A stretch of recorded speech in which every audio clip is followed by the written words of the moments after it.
I like the dog. It's friendly. So how are we all doing now that Succession is over? I had already pre-grieved, so I'm doing pretty well. I've been a fan of Succession since season 1, and even though these 4 seasons seem to have zipped by pretty quickly, I'm okay with the show coming to a close, and overall I was happy with the ending. Because I'm a fan and an insomniac, what better way to ease into the hour of the wolf than by giving you my scorching hot take on Shiv Roy.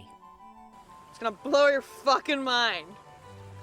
This video is inspired by the many shitty posts about Shiv, specifically on Reddit. Now, obviously, and tedious as it is, a lot of the comments can be put down to good old-fashioned misogyny.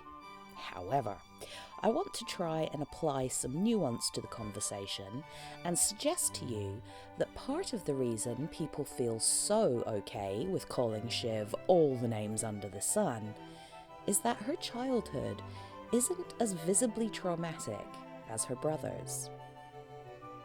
Now, just because you dislike a character that's a woman doesn't immediately make you a misogynist. But if the way you talk about that character is in misogynistic terms, well then, you need to have a word with yourself. So I don't know why I'm the cunt here. Cunt is as cunt does.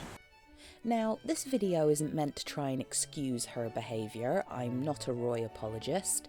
They are all spoiled, entitled narcissists.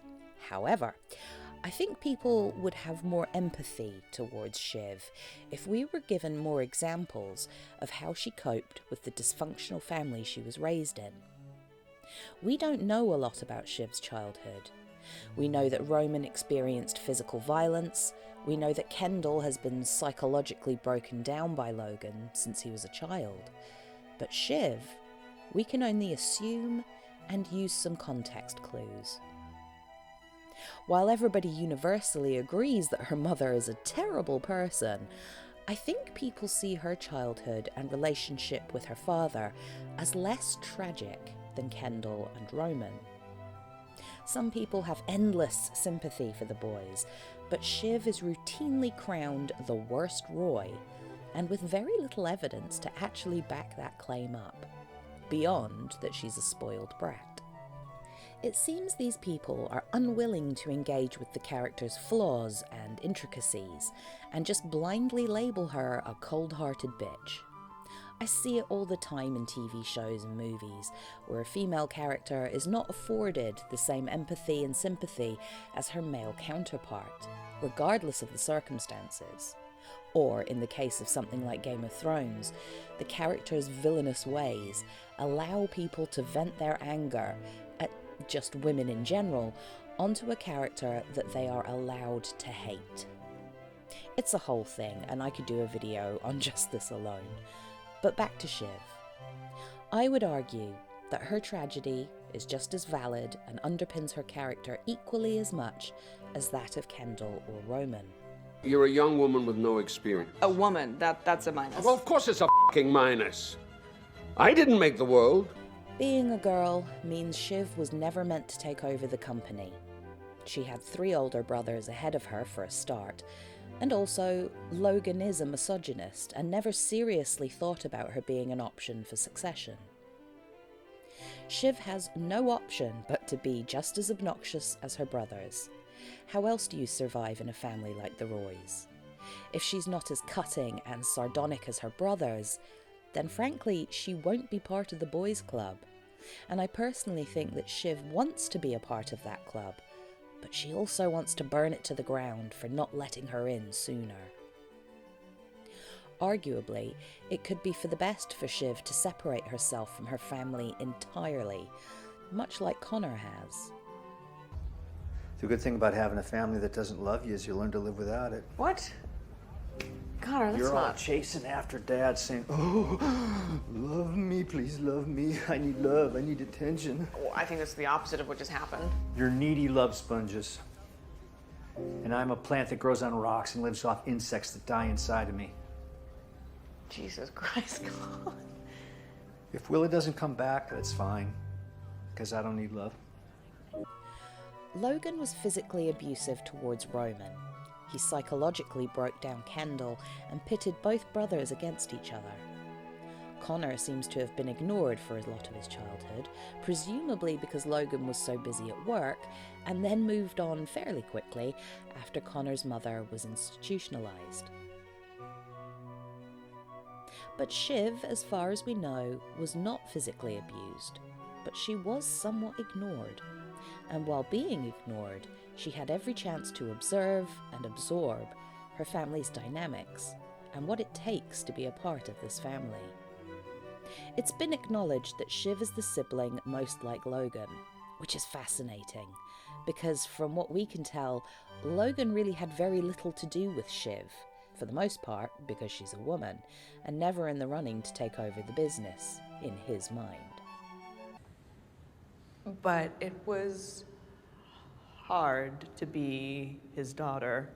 I can't not. You know, he was hard on women. You know, he couldn't fit a whole woman in his head. Shiv's mother, Caroline, an English aristocrat, was married to Logan for something like 10 to 13 years, but we know practically nothing about their relationship. One can only imagine how vicious their fights could be. She's cold and fairly disinterested in her children, and uses what she considers to be humour as a defence mechanism. I hear you're asking how long you give it. Just a cheeky icebreaker. Okay, well, it's pretty fucking horrible. It's not all about you, Shiv. Other people need something to say. Something all the Roy children are guilty of. You could argue that Shiv's character is underwritten in this respect, or you could argue that her character is more nuanced than her brother's, because emotional abuse doesn't always show on the outside. People who have suffered from emotional neglect can be social, but find it hard to connect with others on a deeper level. They can be successful in their chosen career, but they will not allow themselves to depend on others. They have a fear of relying on other people, perhaps seeing it as weakness, and they have a deep fear of being rejected. The siblings in succession have been given every opportunity and every privilege. They've never known hunger. They don't even know the benefit of a warm winter coat. But they were raised by parents who were uninvolved with their emotional lives. They were raised to raise themselves. Often, people who've experienced emotional abuse and neglect don't even know that they missed anything in their childhood because they never knew what they missed. They might even idealise their parents, and this is something that relates to how Shiv is portrayed. All of the Roy children are guilty of idealising and idolising their father, and without him around to influence and manipulate them, they're at a loss, and they each cope, or not, with it in different ways. Shiv is spoiled, narcissistic, cynical, hypocritical, and manipulative. She plays at being a liberal, but is too easily swayed back to her own interests, and frankly, she's just horrible to Tom. But she's also poised, strategic, a good leader, and has more emotional maturity than her brothers. Shiv is a fascinating character. She's powerful and flawed, with a delightful streak of rebellion that I can't help but admire, even if it is at the expense of characters I like. If you've made it this far into the video, thank you so much for watching. I've kind of just thrown this together because I couldn't get this particular thought about Shiv out of my head. So I'm sure I've missed out many things, but perhaps it's something I'll revisit in the future. I'd like to give an extra special shout out to Veronica, who was kind enough to buy me a coffee. You can help my channel by liking my videos and subscribing, but if you'd like to help support my channel beyond that, you can buy me a coffee. It's a really nice way to give back to creators, and as a thank you, I'll give you a shout out in my next video. Have a great day, be kind to your pets, and stay spooky. I'm going to give the people what they want. Sensation, horror, shock. Send them out in the streets to tell their friends how wonderful it is to be scared to death.